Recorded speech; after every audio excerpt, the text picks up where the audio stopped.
Il y a quelques jours, j'ai reçu un message d'un élève qui m'a beaucoup fait rire. En lisant les nouvelles ce matin, j'ai vu un article «La meilleure façon de faire mûrir un avocat». J'étais à peu près sûr que ça voulait dire «The best way to make an attorney die». Ensuite, j'ai cliqué sur le lien et j'ai vu cette image. Et vous, est-ce que vous avez pensé la même chose qu'Edward en voyant ce titre?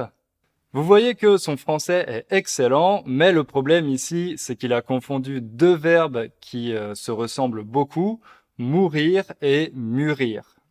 D'ailleurs, j'imagine que là, certains d'entre vous entendent pas vraiment la différence. Mourir, mûrir. Mourir, ça veut dire perdre la vie, et mûrir, c'est un verbe moins connu qui a plusieurs sens. Quand on l'utilise pour un légume ou un fruit, ça signifie devenir mûr, arriver à maturité. Quand un fruit est mûr, on peut le manger. C'est à ce moment-là qu'il a le meilleur goût.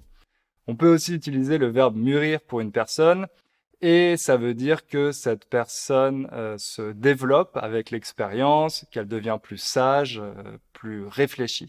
Donc voilà, en lisant ce titre, Edward a cru voir le verbe mourir alors que c'était mûrir. Et ce qui l'a induit en erreur, ce qui lui a fait croire ça, c'est que dans le titre, il y a le mot avocat qui lui aussi a deux significations en français. Ça, j'imagine que vous le savez déjà. Un avocat, c'est soit une personne dont la profession est de défendre les accusés devant la justice, soit ce fruit très apprécié des millennials. Justement, le problème avec l'avocat, c'est que quand on en achète un, il n'est pas toujours mûr, donc il faut attendre quelques jours avant de le manger. Et si on attend un peu trop, il commence à pourrir et c'est trop tard, on doit le jeter.